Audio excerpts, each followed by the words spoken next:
नमस्कार साथियों, BPSC TRE 3.0 2000 पे की सीरीज़ में आपका स्वागत है।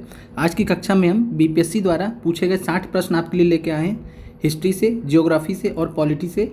और इन 60 प्रश्नों में से ज़्यादातर प्रश्न आपके टीआरई 1 में, टीआरई 2 में और टीआरई 3 में पूछे गए हैं। तो ध्यान दीजिएगा, ये प्रश्न 2018 से 21 के बीच में पूछे गए हैं और इसको हमने जो बीपीएससी की जो साइट है वहाँ से आर्काइव से बहुत ही मुश्किल से निकाला है। और इन प्रश्नों को जो है आपके पेपर में रिपीट हुए हैं और प्रबल संभावना है कि इन प्रश्नों में से कई प्रश्न आपके जो है फिर से जो आपका री एग्ज़ाम होगा वहाँ पे प्रश्न आ सकते हैं। और यहाँ पे आपको कुछ बिहार स्पेशल प्रश्न भी मिलेंगे।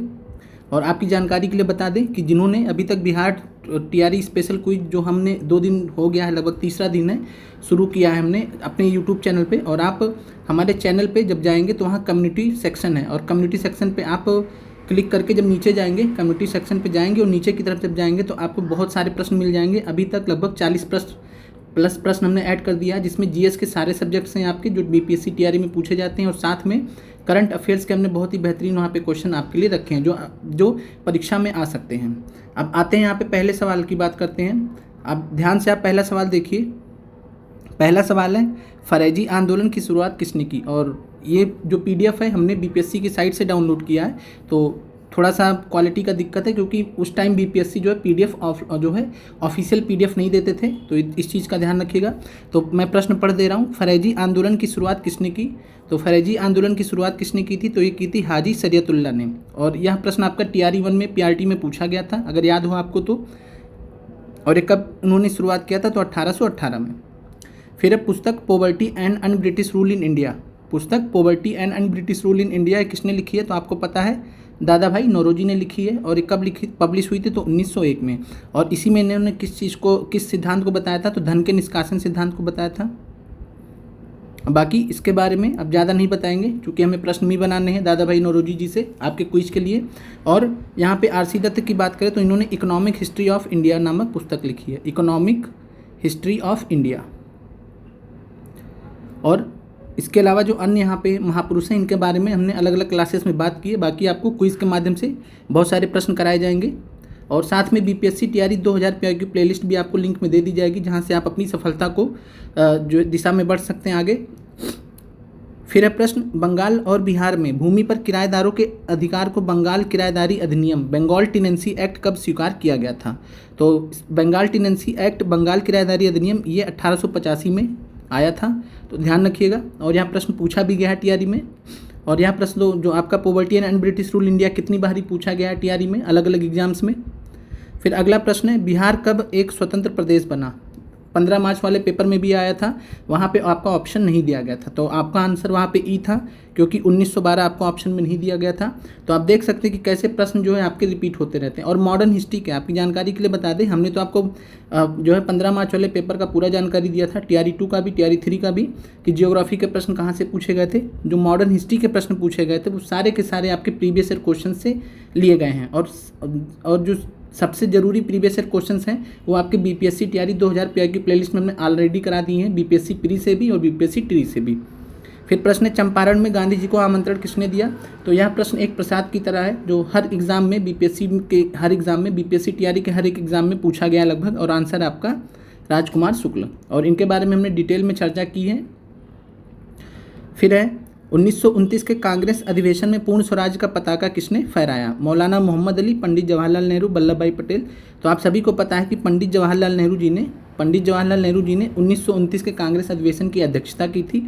और इन्हीं के ही जो है नेतृत्व में पूर्ण स्वराज का पताका उठाया गया था, झंडा फहराया था इन्होंने रावी नदी के तट पर। फिर जो है 1 जनवरी 26 जनवरी 1930 को प्रथम स्वाधीनता दिवस भी मनाया गया, प्रथम स्वतंत्रता दिवस भी मनाया गया कांग्रेस के द्वारा। फिर अब प्रश्न, बिहार सोशलिस्ट पार्टी कब गठित हुई? यह भी प्रश्न आपका पूछा गया था, अगर आपको याद हो, वहाँ पे आपको ऑप्शन में दिया गया था। अगर आपने बीपीएससी टीआरई 2000 प्लेलिस्ट देखी हो तो बिहार सोशलिस्ट पार्टी, तो इसका सही आंसर है 1931। और इसको किसने स्थापना की थी? तो ये भी ध्यान रखिएगा, जो प्रश्न आपसे टीआरई में पूछा गया था वहाँ पर आपको दिया गया था विकल्प में फूलन प्रसाद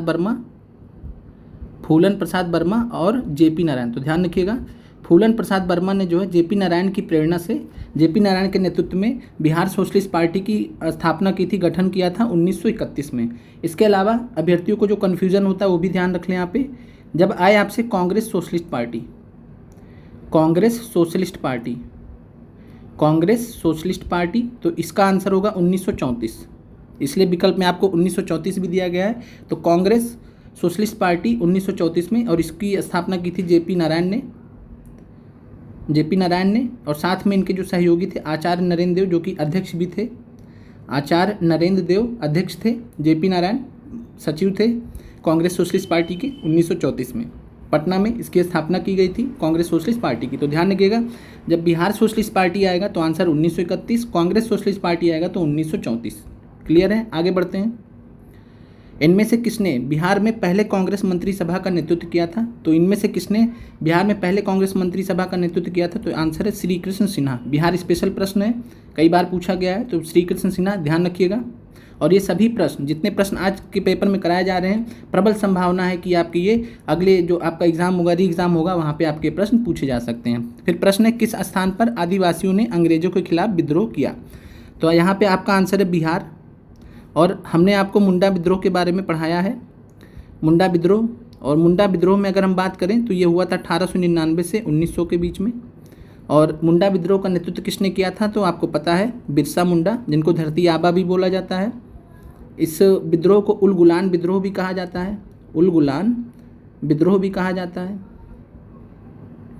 तो ये चीज़ आप ध्यान रखिएगा। तो चूँकि उस समय झारखंड, मुंडा विद्रोह कहाँ पे हुआ था? तो रांची में हुआ था। अगर आपसे पूछे किस क्षेत्र में हुआ था, तो रांची में हुआ था। और रांची उस समय झारखंड में था, झारखंड उस समय बिहार में था, ये भी आपको पता है। तो इसलिए जो आपका आंसर हो जाएगा बिहार। आगे बढ़ते हैं। अतः सदैव सहमति के साथ और अक्सर वाणिज्य मंडल के निर्देशों पर भारत सरकार चलती है और इसे व्हाइट मैन्स बर्डन कहा जाता है। तो व्हाइट मैन्स बर्डन का क्वेश्चन कई बार परीक्षाओं में पूछा गया है कि व्हाइट मैन्स बर्डन का कॉन्सेप्ट किसने दिया था? तो ये दिया था सच्चिदानंद सिन्हा जी ने, सच्चिदानंद सिन्हा जी ने। फिर है, निम्नलिखित में से महात्मा गांधी का भारत में पहला सत्याग्रह कौन था? तो कितनी बार ये प्रश्न आपका पूछा गया, टीआरई में भी प्रश्न कई बार पूछा गया। आपका आंसर है चंपारण सत्याग्रह। चंपारण सत्याग्रह महात्मा गांधी जी का भारत में पहला सत्याग्रह था। फिर अगला प्रश्न है आपका, गांधी जी के असहयोग आंदोलन में, और उससे पहले आपको यहाँ पे बता दें जो अहमदाबाद था वो किस लिए जो फेमस था? तो प्रथम भूख हड़ताल। अगर पूछे तो ये प्रथम भूख हड़ताल था, ठीक है, या आमरण अनशन कह लीजिए। तो प्रथम भूख हड़ताल अहमदाबाद वाले में। और इसके बाद जो है आपका खेड़ा सत्याग्रह हुआ था। खेड़ा सत्याग्रह की खासियत क्या थी? खेड़ा सत्याग्रह असहयोग पे आधारित था। ध्यान रखिएगा, असहयोग किया गया था वहाँ पे, ठीक है। तो खेड़ा सत्याग्रह प्रथम असहयोग आंदोलन था गांधी जी का भारत में। और प्रथम सत्याग्रह था चंपारण, प्रथम भूख हड़ताल था अहमदाबाद, और फिर प्रथम असहयोग था खेड़ा। और इसका जो क्रम है, पहले चंपारण, देन अहमदाबाद, देन खेड़ा। तो CAK याद कर लीजिएगा। फिर प्रश्न, गांधी जी के असहयोग आंदोलन में लोगों को शराब से परहेज करने का आग्रह किया गया। फलस्वरूप सरकार के राजस्व में भारी कमी आई।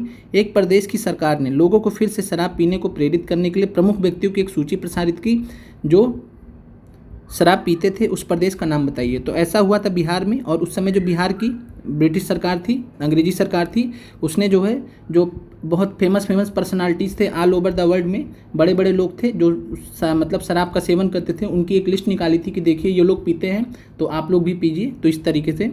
फिर प्रश्न है, नमक सत्याग्रह के दौरान बिहार में लोगों ने नमक बनाने के साथ किस कर के विरोध द्वारा सरकार का विरोध किया था? तो और इस प्रश्न से आगे बढ़ने से पहले हम आपको बता दें कि यह जो प्रश्न पत्र है थोड़ा क्वालिटी वाइज आपको दिक्कत हो सकता है, लेकिन पहले जो आप BPSC क्या करता था, आपको PDF नहीं देता था, ऑफिशियल PDF नहीं देता था, तो इस वजह से दिक्कत होता है, ठीक है। तो आप थोड़ा सा एडजस्ट कीजिएगा। और इसको हम ज़्यादा जूम करेंगे तो आपको और दिक्कत होगी, तो इसलिए हमने इसको ज़्यादा जूम भी नहीं किया है। फिर नमक सत्याग्रह के दौरान बिहार में लोगों ने नमक बनाने के साथ साथ किस कर के विरोध के द्वारा सरकार का विरोध किया? तो यह प्रश्न कितनी बार BPSC TRE में पूछा गया है, थोड़ा प्रश्न का चेंज कर दिया गया नेचर। और आपका आंसर है चौकीदारी कर का विरोध किया था, एंटी चौकीदारी कैंपेन चला था, एंटी चौकीदारी टैक्स कैंपेन चला था। और ये प्रमुखता कहाँ पे हुआ था? तो भागलपुर में। और भागलपुर में आप, और इसके अलावा जो है सारण में भी हुआ था। भागलपुर में इसका नेतृत्व किसने किया था? तो महादेवलाल सराफ। ये भी प्रश्न आपका पूछा गया है, महादेवलाल सराफ, ये भी TRE में प्रश्न पूछा गया है। आगे बढ़ते हैं। इसके अलावा अगर आपसे पूछे कि चंपारण में उस समय जो है नमक सत्याग्रह का नेतृत्व किसने किया था? तो आपका आंसर है बिपिन बिहारी वर्मा। ये भी प्रश्न आपसे पूछा गया TRE में। ये GS पार्ट सेकंड का जो 40 प्रश्न होता है वहाँ पे पूछा गया था। फिर है फरवरी 1938 में बिहार की चुनी हुई सरकार ने किस कारणवश इस्तीफा दिया था। तो 1938 में बिहार की चुनी हुई जो सरकार थी, पहला चीज़ तो ध्यान है कि श्री कृष्ण सिन्हा के नेतृत्व में, श्री कृष्ण सिंह या श्री कृष्ण सिन्हा के नेतृत्व में जो है बिहार की चुनी हुई सरकार थी। और इन्होंने जो है राजनीतिक बंदियों को छोड़ना स्टार्ट किया था, चूँकि कांग्रेस ने अपने मैनिफेस्टो में प्रॉमिस किया था। और जब कांग्रेस की सरकार बनी तो राजनीतिक बंदियों को छोड़ना स्टार्ट किया। तो उससे जो है, जो उस समय कह सकते हैं जो गवर्नर थे राज्यों के, बिहार के, जो ब्रिटिश सरकार द्वारा अपॉइंटेड थे, तो उन्होंने प्रॉब्लम क्रिएट करना स्टार्ट किया। उसके बाद जो है बिहार की चुनी हुई सरकार ने फरवरी 1938 में राजनीतिक बंदियों को छोड़ने का जो मतलब केस था, उसकी वजह से इस्तीफा दे दिया। बाद में फिर जो है मामला सेटलमेंट हुआ, फिर वापस से श्री कृष्ण सिन्हा ने जो है वापस से सरकार बना ली। फाइनली 1939 में दोबारा से 1938 में तो हो गया, फिर से श्री कृष्ण सिन्हा जी ने फिर से सरकार बना ली जब मामला सेटलमेंट हो गया मामले का। फिर 1939 में जब द्वितीय विश्व युद्ध आरंभ हुआ तो उस समय संयुक्त रूप से सभी प्रांतों की जो कांग्रेस सरकार ने, उन्होंने इस्तीफा दे दिया था। फिर प्रश्न है आपका, बिहार किसान सभा से कौन जुड़ा था। तो बिहार किसान सभा या बिहार प्रांतीय किसान सभा, तो इसकी स्थापना आपको पता है किसने किया था। तो स्वामी सहजानंद सरस्वती ने। कब किया था? 1929 में। और यहाँ पे अगर बात करें तो कार्यानंद शर्मा, राहुल संकीर्तन, यदुनंदन शर्मा, ये बिहार किसान सभा से नहीं जुड़े थे। अगर मान लीजिए आपका प्रश्न आ जाए कि बिहार किसान सभा से और कौन जुड़ा था, तो आपका आंसर होना चाहिए श्री कृष्ण सिन्हा, श्री कृष्ण सिंह। ये क्या थे? सचिव थे। तो आपसे ऐसे भी प्रश्न पूछ सकता है कि बिहार किसान सभा के अध्यक्ष थे स्वामी सहजानंद सरस्वती, श्री कृष्ण सिंह सचिव थे, ये आपको याद रखना है। फिर यमुना कार्थी, ध्यान रखिएगा, यमुना कार्थी। इसके अलावा गुरु सहाय लाल और कैलाश लाल। तो गुरु सहाय लाल और कैलाश लाल, ये सब लोग जुड़े थे। आपसे बीपीएससी टीआरई में ही, पीआरटी में ही आपसे प्रश्न पूछा भी गया है कि किससे जो है, ठीक है। और इसके अलावा जो आपको जीएस पार्ट सेकंड में तो प्रश्न पूछे ही गए हैं इससे रिलेटेड, और साथ में जो 6 से 8, 9 से 10 मॉडर्न हिस्ट्री का जो सेगमेंट होता है वहाँ से प्रश्न पूछे ही गए हैं। फिर आगे बढ़ते हैं, किस स्थान पर, ये तो आपका फिर से रिपीट हो गया है पेज, अगले पे आते हैं। प्रश्न है, प्रार्थना समाज, यंग इंडिया, लोक हितवादी, सत्यशोधक समाज, रहनुमाई मजदेसान सभा के लिए निम्न विकल्पों में से सही संयोजन कौन सा है। तो प्रार्थना समाज की बात करें तो प्रार्थना समाज की स्थापना की थी आत्माराम पांडुरंग ने। यंग इंडिया महात्मा गांधी जी से संबंधित है, पत्रिका जो गांधी जी ने स्टार्ट किया था। लोक हितवादी गोपाल हरि देशमुख को कहते हैं।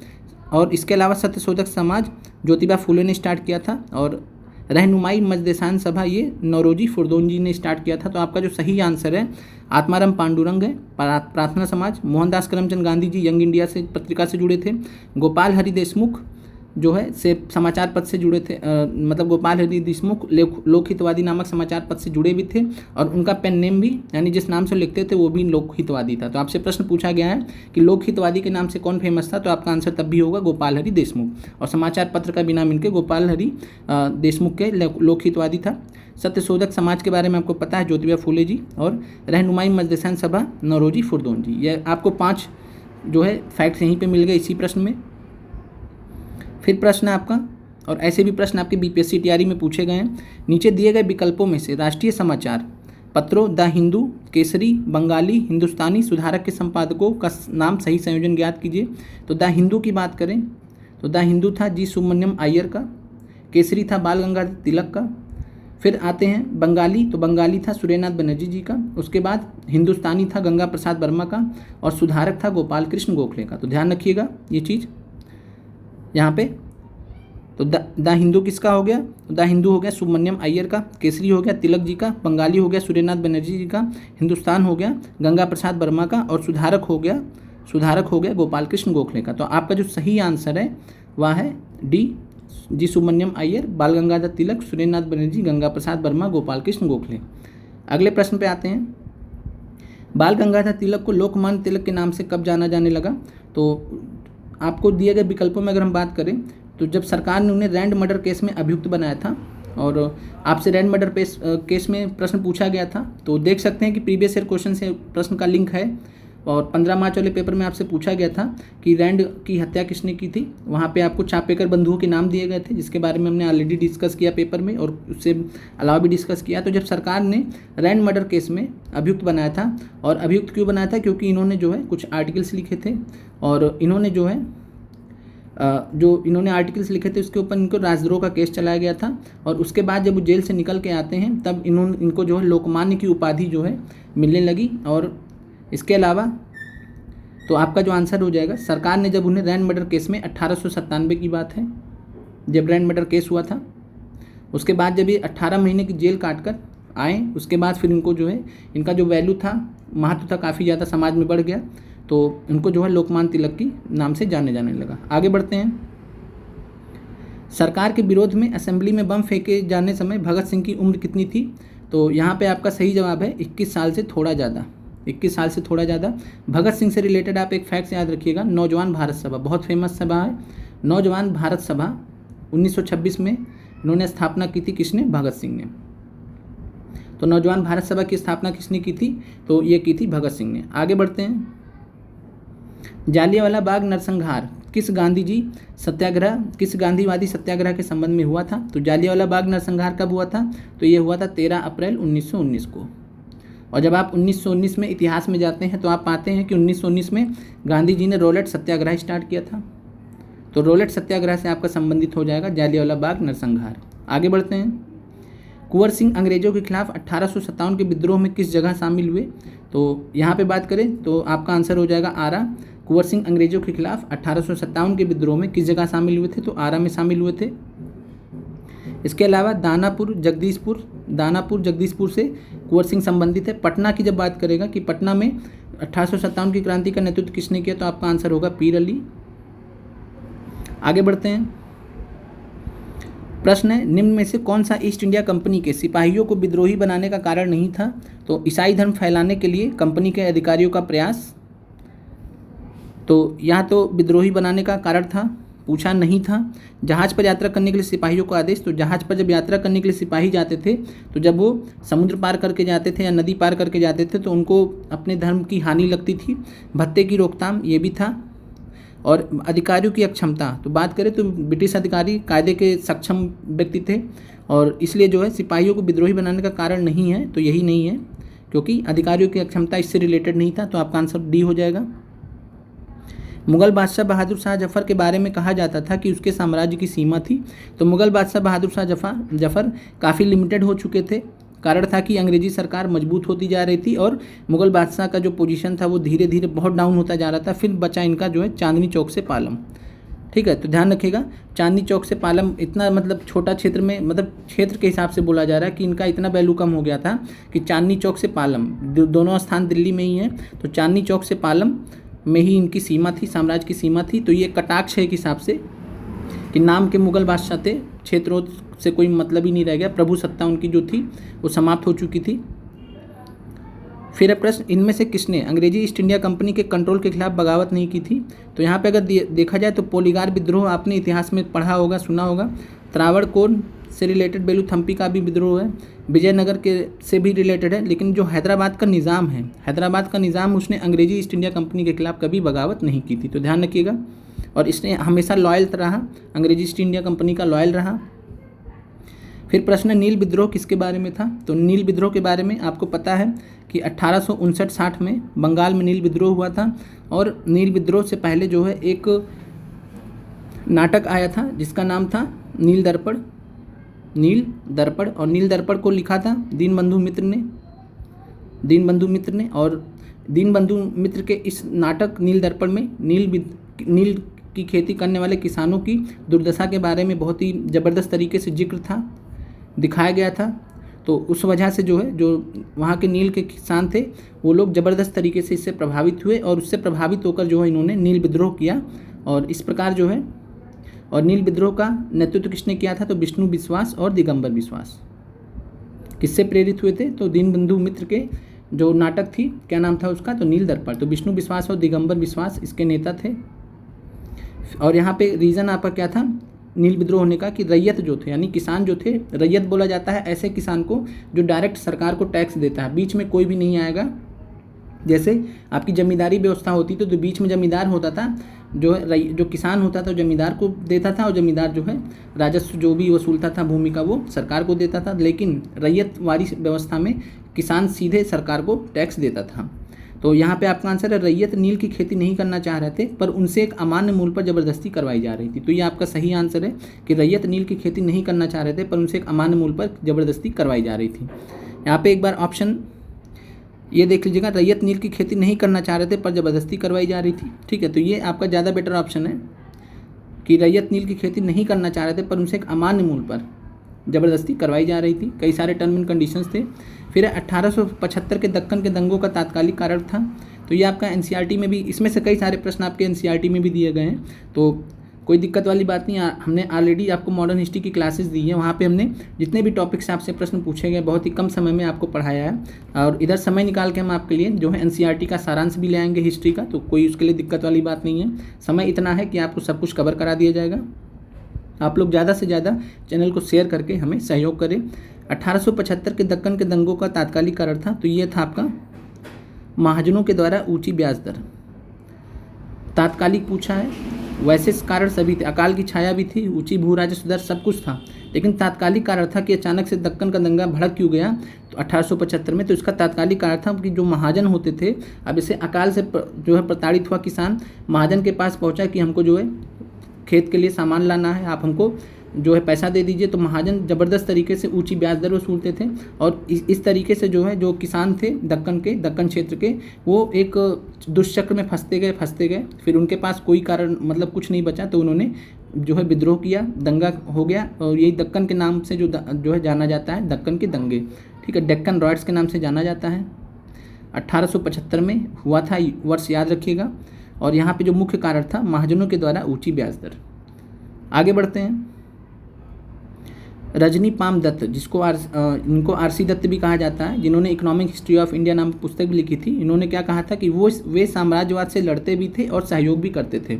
तो यहाँ पे पूछा गया कि रजनी पाम दत्त ने किस राजनीतिक गठबंधन के बारे में कहा है, तो उनका यहाँ पे कहने का तात्पर्य था भारतीय राष्ट्रीय कांग्रेस, कि भारतीय राष्ट्रीय कांग्रेस साम्राज्यवाद से लड़ भी रही है दिखाने को और सहयोग भी कर रही है। तो दोनों चीज़ें एक साथ में चल रही हैं।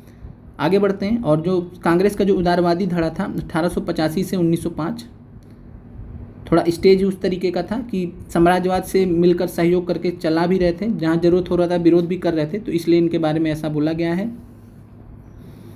फिर आगे बढ़ते हैं। भारतीय कम्युनिस्ट पार्टी है, 1925 में स्थापना हुई है। स्वराज पार्टी है, 1922 1 जनवरी 1922 को स्थापना हुई है। पता है आपको, CR दास और मोतीलाल नेहरू जी ने इनकी स्थापना की थी। फिर है Hindustan socialist Republic association, HSRA। 1928 में फिरोज शाह कोटला में जो है चंद्रशेखर आज़ाद के नेतृत्व में, भगत सिंह साथ में थे, आदि नेताओं ने, आदि क्रांतिकारियों ने HSRA की स्थापना की थी। जो पहले HRA थी उसको बदल के HSRA कर दिया गया था।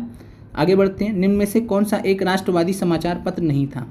तो द हिंदू राष्ट्रवादी समाचार पत्र था, पीछे विकल्प में आया भी था। बंगाली भी था, द हिंदू जी सुब्रमण्यम अय्यर से, बंगाली सुरेंद्रनाथ बनर्जी से।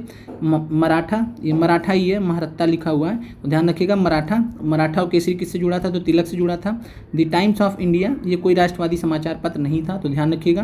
तो आंसर है आपका द टाइम्स ऑफ इंडिया। आगे बढ़ते हैं।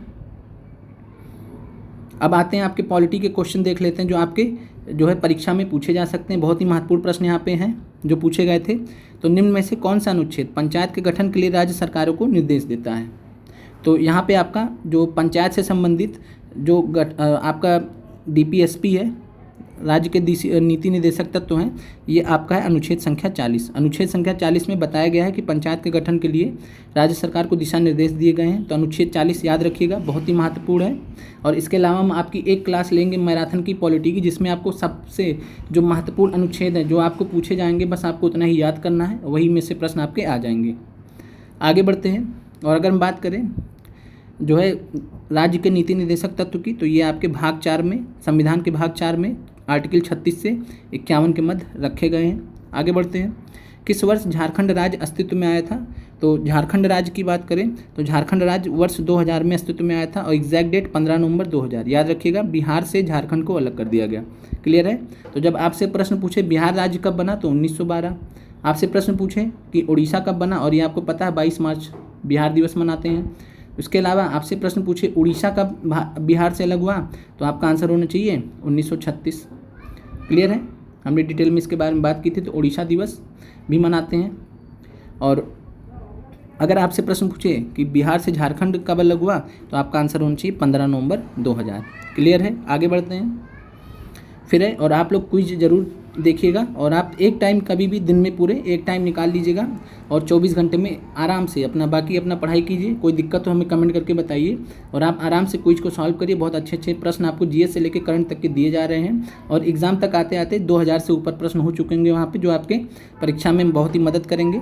फिर आपका प्रश्न है, आपको हमने जो पॉलिटी का प्रश्न पत्र कराया था वहाँ आपको पंछी कमीशन पंछी आयोग से प्रश्न पूछा गया था, तो वो संबंधित था केंद्र राज्य संबंध से सबसे महत्वपूर्ण जो आयोग है उसके बारे में यहाँ पे प्रश्न है जो आपसे परीक्षा में पूछा जा सकता है।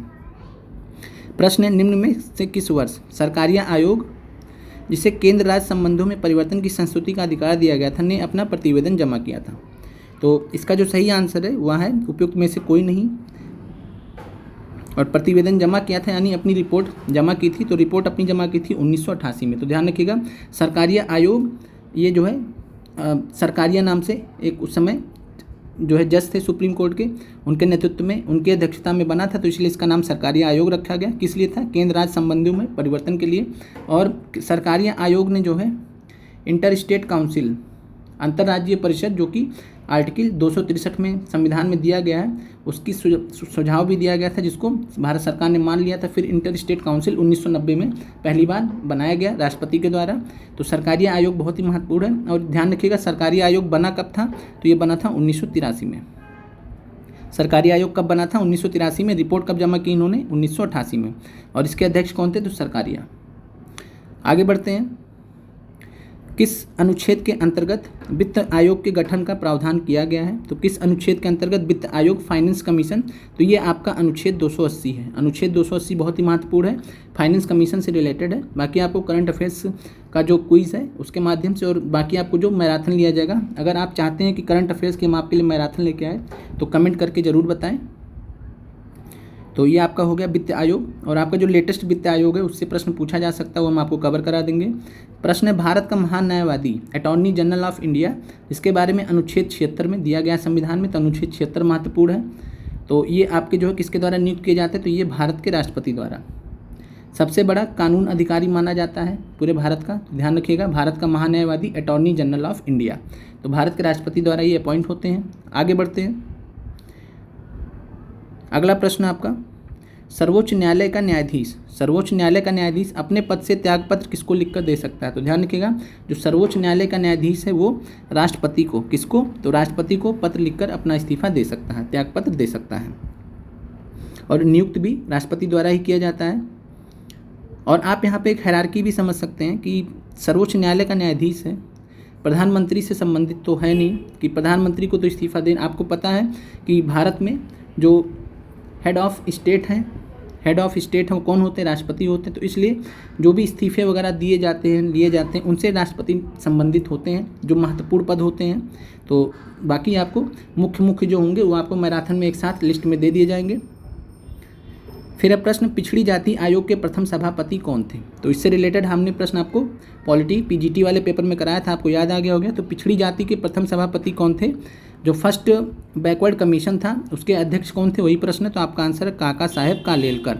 तो काका साहेब कालेलकर, जिसको कालेलकर आयोग भी बोला जाता था, 1953 में इसकी स्थापना हुई थी, और यह पहला पिछड़ा जाति आयोग था। दूसरा पिछड़ा जाति आयोग कौन सा था? तो आप कहेंगे मंडल आयोग। मंडल आयोग के बारे में हमने ऑलरेडी पढ़ रखा है। फिर आगे बढ़ते हैं, राज्य लोक सेवा आयोग का अध्यक्ष किसके द्वारा नियुक्त किया जाता है? और यहाँ पे ध्यान दीजिएगा, प्रश्न आपका राज्य लोक सेवा आयोग पूछा गया, तो ये आपका आंसर नहीं होगा, आपका आंसर होगा राज्य के राज्यपाल। तो ध्यान रखिएगा, जब स्टेट पब्लिक सर्विस कमीशन की बात आएगी, जैसे बीपीएससी के अध्यक्ष हैं, तो बीपीएससी के अध्यक्ष की नियुक्ति कौन करेगा, या यूपीपीएससी के अध्यक्ष की कौन करेगा? राज्य के राज्यपाल। तो ध्यान रखिएगा। और भारत के राष्ट्रपति किसकी नियुक्ति करते हैं? तो ये यूपीएससी संघ लोक सेवा आयोग के अध्यक्षों की नियुक्ति करते हैं। तो ध्यान रखिएगा, संघ लोक सेवा आयोग के अध्यक्षों की नियुक्ति की पूछेगा तो आपका आंसर हो जाएगा भारत के राष्ट्रपति। और इस प्रश्न का जो सही आंसर 73 का सही कर लीजिएगा, भारत के राज्य के राज्यपाल। क्लियर है आपको? तो राज्य लोक सेवा आयोग, तो राज्य लोक सेवा आयोग तो राज्य के राज्यपाल, और संघ लोक सेवा आयोग के अध्यक्ष। और इसके अलावा जो संयुक्त लोक सेवा आयोग होता है, ज्वाइंट पब्लिक सर्विस कमीशन, उसकी भी जो अध्यक्ष हैं, उसके जो मेंबर्स हैं, उनकी नियुक्ति प्रेसिडेंट करते हैं, राष्ट्रपति करते हैं। लेकिन राज्य लोक सेवा आयोग के अध्यक्ष की नियुक्ति और मेंबर्स की नियुक्ति राज्य के राज्यपाल करते हैं। क्लियर है? और इस प्रश्न का आप आंसर सही कर लीजिएगा। आगे बढ़ते हैं, लोकसभा का सदस्य चुने जाने के लिए एक व्यक्ति को किस आयु से कम नहीं होना चाहिए। तो हमने इस प्रश्न के बारे में पॉलिटी वाले पेपर में भी चर्चा किया था। तो आप देख सकते हैं कि बीपीएससी प्रीवियस ईयर्स क्वेश्चन से कैसा रिलेशन है। आपको बीपीएससी ने कोई सिलेबस बताया नहीं है कि प्रश्न कहाँ से पूछे जाने हैं, जो बताया वहाँ से प्रश्न कितने आते हैं आपको भी पता है, ठीक है। तो आप यहाँ से देख सकते हैं कि प्रीवियस ईयर क्वेश्चंस आपके जो है सफल बनाने के लिए कितने महत्वपूर्ण हैं। और आप इधर उधर की बेवजह की टेस्ट सीरीज़ों में अगर आप उलझते हैं तो ये आपको नुकसान कर जाता है। रीज़न क्या होता है कि आपको जो ज़रूरी क्वेश्चंस है PIQs हैं वो पता नहीं होते हैं, और आपको इस चैनल के माध्यम से सब कुछ प्रोवाइड कराया जा रहा है। प्लेलिस्ट सारी बनाई दी गई है, कोई भी दिक्कत हो आप कमेंट करके हमसे बता सकते हैं। आपको उस हिसाब से प्लेलिस्ट सेंड भी कर दी जाती है, गाइड भी किया जाता है। बाकी टेलीग्राम लिंक जरूर ज्वाइन करें, वहाँ से हम आपको जो है पर्सनली गाइड भी कर सकते हैं। अगर आपसे प्रश्न पूछे कि ग्राम सभा के सदस्य के लिए न्यूनतम आयु कितनी होनी चाहिए, तो आपका आंसर होगा 18 वर्ष। प्रश्न पूछे ग्राम पंचायत के सदस्य के लिए न्यूनतम आयु, तो आपका आंसर होना चाहिए 21 वर्ष। जो प्रधान वगैरह होते हैं, ग्राम प्रधान वगैरह, तो 21 वर्ष से कम नहीं हो सकते। फिर 30 वर्ष किसका होता है, तो ये होता है राज्यसभा के सदस्य। लोकसभा का सदस्य 25 वर्ष और राज्यसभा का सदस्य 30 वर्ष। राज्यसभा एल्डर्स बॉडी माना जाता है, यानी जो कह सकते हैं बड़े लोगों का बॉडी माना जाता है उम्र में। तो राज्यसभा के लिए 30 वर्ष और 35 वर्ष याद रखिएगा राष्ट्रपति और उपराष्ट्रपति और राज्यपाल के लिए। राष्ट्रपति, उपराष्ट्रपति और राज्यपाल के लिए कितना वर्ष, 35 वर्ष। क्लियर है। आगे बढ़ते हैं। देखिए एक प्रश्न से कितने प्रश्न हमने आपको याद करा दिए। फिर प्रश्न है आपका, किसी राज्य का राज्यपाल नियुक्त किया जाता है। तो किसी राज्य का राज्यपाल ये राष्ट्रपति द्वारा नियुक्त किया जाता है। बहुत ही आसान प्रश्न है। फिर प्रश्न है, भारतीय संविधान के किस अनुच्छेद के अंतर्गत लोकसभा में अनुसूचित जातियों के आरक्षण का प्रावधान किया गया। तो ध्यान रखिएगा, लोकसभा में अनुसूचित जातियों का आरक्षण अनुच्छेद 330 में है, और राज्य विधानसभा में लोग अनुसूचित जातियों का आरक्षण, तो राज्य विधानसभा में जैसे मान लीजिए बिहार या यूपी विधानसभा की बात करेगा तो अनुच्छेद 332 में जाएगा, अनुसूचित जातियों यानी शेड्यूल्ड ट्राइब्स। क्लियर है। तो शेड्यूल्ड ट्राइब्स का जो आरक्षण है वो आपका लोकसभा में यानी केंद्र स्तर पे कहाँ पे, तो अनुच्छेद 330 में है, और राज्य स्तर पे राज्य विधानसभाओं में जो है अनुसूचित जातियों का आरक्षण कहाँ पे है, तो ये अनुच्छेद 32 में है, 332 में है। याद रहेगा आपको, ये महत्वपूर्ण है। बाकी आपको एक लिस्ट दे दी जाएगी, वहाँ पे आपको क्लियर हो जाएगा। बस उतने ही याद रखे रहेंगे, प्रश्न आएंगे तो बस उसी से आएंगे, उसके अतिरिक्त और कहीं से नहीं आएंगे। आगे बढ़ते हैं। राष्ट्रपति की बात कर रहे हैं कि राष्ट्रपति संसद का हिस्सा नहीं होता, तो गलत है। पता है आपको, राष्ट्रपति संसद का हिस्सा होता है, सही है। तो संसद का हिस्सा होता है और संसद में बैठता है, तो ये आपको पता है कि राष्ट्रपति संसद में नहीं बैठता है, ठीक है। और संसद में वोट दे सकता है, तो ये भी आपको पता है कि वोटिंग में भी भाग नहीं लेते हैं राष्ट्रपति। और राष्ट्रपति को संसद का हिस्सा क्यों माना जाता है, तो राष्ट्रपति को संसद का हिस्सा इसलिए माना जाता है कि लोकसभा और राज्यसभा ये आपके संसद के हिस्से हैं।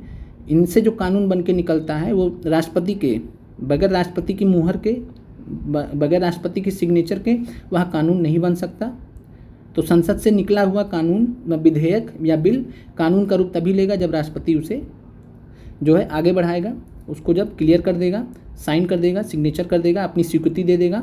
तो इसलिए आपका जो है राष्ट्रपति को भी भारतीय संसद का हिस्सा माना जाता है। तो लोकसभा, राज्यसभा और जो है भारत के राष्ट्रपति भारत के संसद के हिस्से माने जाते हैं। 3 हिस्से हो गए। क्लियर है। आगे बढ़ते हैं। और ये आपका अनुच्छेद 79 में बताया गया है, जो ये पॉइंट है आपका अनुच्छेद 79 में बताया गया है। फिर प्रश्न है, देखिए बिहार स्पेशल का प्रश्न अगर री एग्जाम में आ जाए तो कोई बड़ी बात नहीं है, परेशान मत होइएगा कि कहाँ से पूछा गया। आपके सामने है प्रश्न, बिहार के निम्न हिस्सों में से कौन सा हिस्सा भूतात्विक दृष्टि से, किस दृष्टि से, भूतात्विक दृष्टि से अपेक्षाकृत पुराना है। तो बिहार के निम्न हिस्सों में से कौन सा हिस्सा भूतात्विक दृष्टि से अपेक्षाकृत पुराना है, तो यहाँ पे आपका आंसर हो जाएगा रोहतास पठार। याद कर लीजिएगा, रोहतास पठार भूतात्विक दृष्टि से सबसे पुराना है, जो दिए गए विकल्प हैं। और ये प्रश्न आपका रिपीट हो सकता है, ध्यान रखिएगा। आगे बढ़ते हैं। बिहार स्पेशल का प्रश्न है। फिर बिहार स्पेशल का प्रश्न, जुलाई 2018 तक पटना जिला बिहार के कितने जिलों से सीमाबद्ध था। तो आज भी यही सिचुएशन है, 2024 में भी यही सिचुएशन, आज के डेट में भी यही सिचुएशन है, आगे भी यही रहने वाली है, ठीक है। कोई ऐसा बदलाव तो होने वाला है नहीं। तो पटना जिला 9 जिलों से घिरा हुआ है, तो ध्यान रखिएगा पटना जिला कितने जिलों से घिरा हुआ है, सीमाबद्ध है, तो 9 जिलों से, ध्यान रखिएगा। आगे बढ़ते हैं।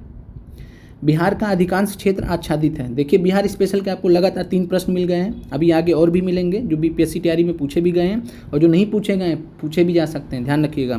तो आपका बिहार का अधिकांश क्षेत्र आच्छादित है, तो ये आपका आंसर हो जाएगा कछारी मिट्टी से। और ध्यान रखिए कछारी मिट्टी किसको कहते हैं, तो जलोढ़ मिट्टी को ही कछारी मिट्टी कहते हैं। जलोढ़ मिट्टी आपको पता है, गंगा के जो मैदान है बिहार में, कोसी नदी के मैदान है, वो भी आपके जलोढ़ मैदान। तो जो है ये वहाँ पे बिहार में जो जलोढ़ मिट्टी है उसको कछारी मिट्टी के नाम से जाना जाता है, और जलोढ़ मिट्टी को हम कोप मिट्टी भी कहते हैं। तो ध्यान रखिएगा, कॉप, ठीक है, कॉप मिट्टी भी कहते हैं। तो कॉप मिट्टी, जलोढ़ मिट्टी या कछारी मिट्टी एक ही चीज़ है। तो बिहार का अधिकांश क्षेत्र आच्छादित है कछारी मिट्टी से, याद रखिएगा। जैसे काली कपास मृदा को, ब्लैक कॉटन सॉइल को हम रेगुर मृदा कहते हैं, तो वैसे ही यहाँ पे भी नाम है। क्लियर है, आगे बढ़ते हैं। भारत के राज्यों में निम्नतम साक्षरता दर 2011 की जनगणना की दृष्टि से बिहार का स्थान है। तो निम्नतम साक्षरता दर पूछा है, ध्यान रखिएगा, निम्नतम साक्षरता दर। तो निम्नतम साक्षरता दर जो है बिहार के राज्यों में किसका है, तो बिहार का ही है। भारत के राज्यों में किसका, तो बिहार का ही। तो बिहार पहले स्थान पर, निम्नतम में पूछा तो बिहार पहले स्थान पर है सबसे कम साक्षरता दर में। आगे बढ़ते हैं और कमेंट करके आप बताइए कि कितनी साक्षरता दर है। प्रश्न है आपका, भारत के राज्यों में जूट उत्पादन की दृष्टि से बिहार का स्थान क्या है। तो जूट उत्पादन से रिलेटेड, जूट फसल से रिलेटेड बीपीएससी टीआरई में कितने प्रश्न पूछे गए हैं। तो जिन्होंने भी ये प्रीवियस ईयर क्वेश्चन किए होंगे, जैसे हमने किया, तो हम जूट उत्पादन ही नहीं पढ़े कितना है, हमने साथ में जूट के बारे में पढ़ लिया, तो वहाँ से क्वेश्चंस क्लियर हो गए। तो इस तरीके से आप जब पढ़ के जाते हैं तो परीक्षा में आपको एक एज मिल जाता है, एडवांटेज मिल जाता है। तो जूट उत्पादन की दृष्टि से भारत का प्रथम राज्य है बंगाल, पश्चिम बंगाल नंबर 1 पर है, दूसरे स्थान पर बिहार है और तीसरे स्थान पर असम है, याद रखिएगा। तो क्लियर है, तो यानी बिहार दूसरे स्थान पर है, तो आंसर हो जाएगा द्वितीय स्थान जूट उत्पादन की दृष्टि से। अगर आपसे पूछे कि जूट उत्पादन में बिहार का कौन सा राज्य अग्रणी स्थान पर है, तो आपका आंसर हो जाएगा जो है पूर्णिया। तो ध्यान रखिएगा, पूर्णिया जो जिला है बिहार राज्य का, पूर्णिया जिला है, वह जूट उत्पादन की दृष्टि से बिहार का जो है प्रथम स्थान है। आगे बढ़ते हैं। प्रश्न है, बिहार में किस प्रकार के उद्योगों की प्रत्याशा एवं संभावनाएं हैं। तो यहाँ आंसर है आपका कृषि आधारित उद्योग, और कृषि आधारित उद्योग की ज़्यादा संभावनाएं हैं, प्रत्याशा संभावनाएं हैं। कारण है कि बिहार में जो अनेक फसलों की खेती होती है, तगड़े स्तर पे होती है, और अगर उनको एक उद्योगों से रिलेट कर दिया जाएगा तो बहुत ज़्यादा विकास हो सकता है। और हालांकि ये सब चीज़ें सरकार के ऊपर होती हैं, केंद्र सरकार के ऊपर होती हैं, देखते हैं कब तक ऐसी चीज़ें चलती रहती हैं, कब तक जो है एक जो पिछड़ापन है वो रहता है। तो वो आगे आते हैं। तेल शोध नगर, आपसे प्रश्न बीपीएससी टीआरई पीआरटी में पूछा था कि बरौनी में जो बरौनी तेल शोध कारखाना करके है, तो आपका कहाँ स्थित है। तो आपका आंसर था बेगूसराय। तो जो प्रश्न पूछा गया था देख सकते हैं, तो बेगूसराय में है बरौनी, और ये आपका टीआरई 2 में प्रश्न पूछा गया था। तो ये ध्यान रखिएगा कि बरौनी में जो है, बरौनी बेगूसराय में ज़िले में स्थित है, और बरौनी रिफाइनरी से प्रश्न पूछा गया था, तेल शोध कारखाने से प्रश्न पूछा गया था। आगे बढ़ते हैं। 2011 की जनगणना के अनुसार भारत की कुल जनसंख्या में नगरीय जनसंख्या का प्रतिशत था लगभग, तो ये था 31.16%, लेकिन यहाँ पे आपका राउंड फिगर में पूछा गया, लगभग पूछा गया, तो आपका आंसर हो जाएगा 31%। क्लियर है। और आपकी जानकारी के लिए बता दें कि आज रात के 9:30 से 10 बजे के बीच में पीआरटी ग्रुप में हम आपको जितने भी महत्वपूर्ण पीडीएफ्स हैं वो हम फिर से सेंड कर देंगे, क्योंकि काफ़ी सारे लोग फिर से जुड़े हैं, कई सैकड़ों लोग जुड़े हैं फिर से टेलीग्राम ग्रुप में, तो इस वजह से उनको दिक्कत हो रही है। तो हम सभी के लिए एक साथ सीक्वेंस से सब कुछ जो पीडीएफ्स हैं शुरू से अभी तक के, तो वो प्रोवाइड करने की कोशिश करेंगे, ठीक है। और बाकी आप लोग जो है देखिएगा, तो मौजूद रहिएगा, और वहाँ से अपना अलग डाउनलोड कर लीजिएगा या अलग उसको शिफ्ट कर लीजिएगा।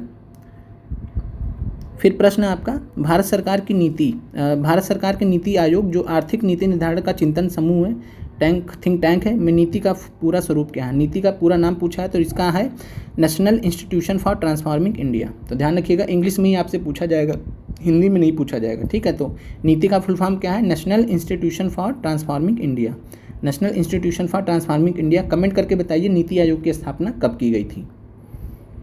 आज़ादी के बाद भाषा के आधार पर भारत के राज्यों का पुनर्गठन किस वर्ष हुआ था। तो आज़ादी के बाद भाषा के आधार पर पहले तो एक आयोग बिठाया गया था जिसका नाम था फजल अली कमीशन, फजल अली आयोग। फजल अली इसके अध्यक्ष थे, इसीलिए इसका नाम फजल अली आयोग था। तो और इसको स्टेट रीऑर्गेनाइजेशन कमीशन भी कहा जाता है, राज्य पुनर्गठन आयोग भी कहा जाता है। और इन्होंने 1956 में अपना रिपोर्ट पेश किया था, और 1956 में जो है राज्यों का पुनर्गठन भाषा के आधार पर किया गया था। और भारत को 14, ध्यान रखिएगा, या पूछा गया कई बार परीक्षा में, तो भारत को 14 राज्यों और 6 केंद्र शासित प्रदेशों, तो 6 यूनियन टेरिटरीज़ में, 14 राज्यों में और 6 यूनियन टेरिटरीज़ में विभाजित किया गया था भाषा के आधार पर, तो ध्यान रखिएगा। तो आपका आंसर है 1956। आगे बढ़ते हैं। प्रश्न है, भारत के निम्न राज्यों में से किसे चीनी का कटोरा कहा जाता है? तो भारत के निम्न राज्यों में से किसे चीनी का कटोरा कहा जाता है? तो आपका सही आंसर है उत्तर प्रदेश। और गेहूं के उत्पाद जो है शुगर गन्ने के उत्पादन में भी आपका उत्तर प्रदेश नंबर 1 स्थान पर है। फिर निम्न खनिजों में से किस खनिज के उत्पादन में भारत विश्व में अग्रणी स्थान पर है? तो जो चादरी अभ्रक होता है, माइका होता है, तो इसके मामले में जो है ध्यान रखिएगा भारत विश्व में अग्रणी स्थान पर है। आगे बढ़ते हैं। एक भारतीय राज्य के रूप में बिहार बना? तो देखिए एक ही प्रश्न 2 बार पूछा गया यहाँ पे, तो पीछे भी आया था। तो आपका आंसर है 1912।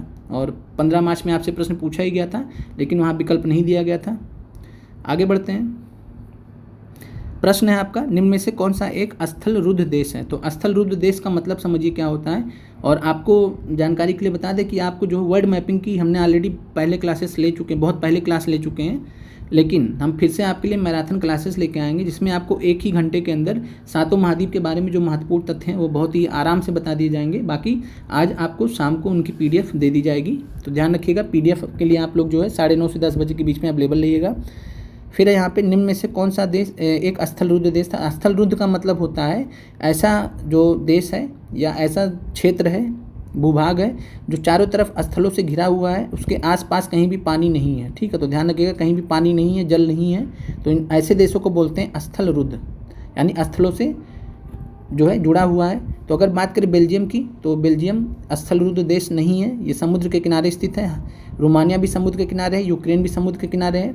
तो ये आपका हंगरी जो देश है, हंगरी, आप मैप में ध्यान से देखेंगे तो ये स्थल रुद्ध देश का उदाहरण है। बाकी हम आपको जो वर्ड मैपिंग की क्लास है वहाँ पे आपको एक बार फिर से जितने भी देश के स्थल रुद्ध देश हैं वो हम बता देंगे, हालांकि हमने कुछ महाद्वीपों में बताया भी है। फिर निम्न में से कौन सा द्वीप क्षेत्रफल में सबसे बड़ा है? तो यहाँ प्रश्न जो है इसमें आप ध्यान रखिएगा कि दिए गए विकल्पों में बात करें, और हमेशा ध्यान रखिए कि सबसे बड़ा पूछा गया है। तो मान लीजिए कि आपको पता था, मान लीजिए आपने हम ही से पढ़ के गए थे, परीक्षा में आया, हमने आपको पढ़ाया कि जो विश्व का सबसे बड़ा जो द्वीप है, जो क्षेत्रफल में सबसे बड़ा यानी विश्व का सबसे बड़ा द्वीप है, हमने आपको बताया कि ग्रीनलैंड होता है। फिर हमने आपको बताया दूसरे स्थान पर न्यू गिनी है, फिर तीसरे स्थान पर बोर्नियो है। ये चीज़ हो गया, लेकिन जब आपसे प्रश्न पूछा गया तो वहाँ आपको दिए गए विकल्पों में चुनना रहता है। क्या करना रहेगा? दिए गए विकल्पों में चुनना होगा। तो Borneo, great Britain, Madagascar, Sumatra. तो हमने आपको पहला बताया ग्रीनलैंड, दूसरा बताया न्यू गिनी, तीसरा बताया बोर्नियो। तो ये टॉप 3 हैं। तो इसमें आपका बोर्नियो दिया गया है, तो आपका आंसर बोर्नियो माना जाएगा। आप गलती से भी जो है उपयुक्त में से कोई नहीं मत लगाइएगा, ये आपका नहीं होगा। क्यों नहीं होगा? क्योंकि यहाँ पे दिए गए विकल्पों में से पूछ रहा है।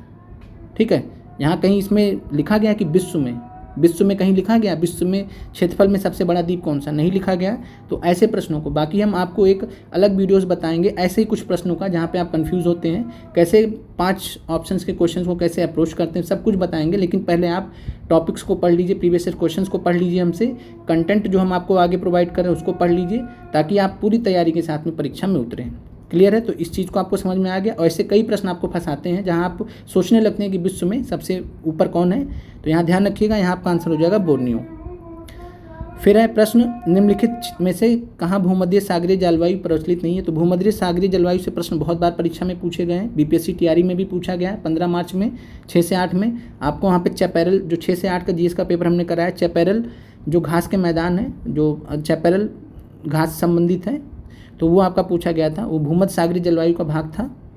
और यहाँ पे अगर पूछे कि भूमध्य सागरीय जलवायु प्रचलित नहीं है तो कहाँ नहीं प्रचलित? तो मध्य चिली में पाया जाता है, केप टाउन दक्षिण अफ्रीका में पाया जाता है, एडिलेड ऑस्ट्रेलिया में पाया जाता है, पंपास में नहीं पाया जाता। ध्यान रखिएगा, पंपास अर्जेंटीना, दक्षिणी अर्जेंटीना में स्थित है, और पंपास में भूमध्य सागरीय जलवायु नहीं पाई जाती है। इसके अलावा भूमध्य सागरीय जलवायु और कहाँ पाई जाती है? तो कैलिफोर्निया में, कैलिफोर्निया USA में पाई जाती है, याद रखिएगा। ठीक है, और इसके अलावा जो भूमध्य सागर आपका मेडिटेरेनियन सी है, उसके चारों तरफ जो फ्रांस है, स्पेन है, इटली है, राज्य है, उनके जो जुड़े राज्य हैं आपके, ये सब फ्रांस, इटली, स्पेन, वहाँ पे भूमध्य सागरीय जलवायु पाई जाती है। और भूमध्य सागरीय जलवायु जो है खट्टे फलों के लिए बहुत फेमस है। तो अगर आपसे प्रश्न पूछे खट्टे फल सबसे ज़्यादा कहाँ उगाए जाते हैं उत्पादन में, तो भूमध्य सागरीय क्षेत्र आ जाएंगे नंबर 1 पर। फिर है प्रश्न आपका, वह देश जो विश्व में रेशम का सबसे बड़ा उत्पादक है। तो रेशम का सबसे बड़ा उत्पादक ध्यान रखिएगा चीन है। क्लियर है? आगे बढ़ते हैं। चावल का सबसे बड़ा उत्पादक चीन है। आगे बढ़ते हैं। और भारत दूसरे नंबर पर है। संयुक्त राष्ट्र अमेरिका को छोड़कर विश्व के निम्न देशों में से कौन सा देश कच्चे तेल का सर्वाधिक उत्पादन करता है? तो पहला पॉइंट आप ये ध्यान रखिए कि कच्चे तेल का सर्वाधिक उत्पादन संयुक्त राज्य अमेरिका करता है। यूएसए नंबर 1 पर है, लेकिन पूछ रहा है यूएसए को छोड़कर, यानी यूएसए के बाद कौन आएगा? तो आपका आंसर है सऊदी अरेबिया। तो ध्यान रखिएगा कच्चे तेल के सर्वाधिक उत्पादन में यूएसए नंबर 1 पर है, सऊदी अरब नंबर 2 पर है। आगे बढ़ते हैं। प्रश्न निम्नलिखित में से कौन सा मेघालय पठार का अंश नहीं है? तो मेघालय पठार में आपका मेघालय में गारो खासी जयंती आती हैं, भुवन पठारी नहीं आती हैं। तो ध्यान रखिएगा भुवन पहाड़ी आपकी मेघालय पठार का अंश नहीं है, और मेघालय पठार को शिलांग पठार भी कहा जाता है। तो ध्यान रखिएगा शिलांग पठार भी कहा जाता है, और शिलांग चोटी सबसे ऊंची चोटी भी है। और क्विज में जिन्होंने देखा होगा उनको याद भी आ गया होगा। तो ऐसे ही सब कुछ रिलेटेड है, जैसे धरती गोल है कहते हैं, वैसे ही बीपीएससी भी गोल गोल है।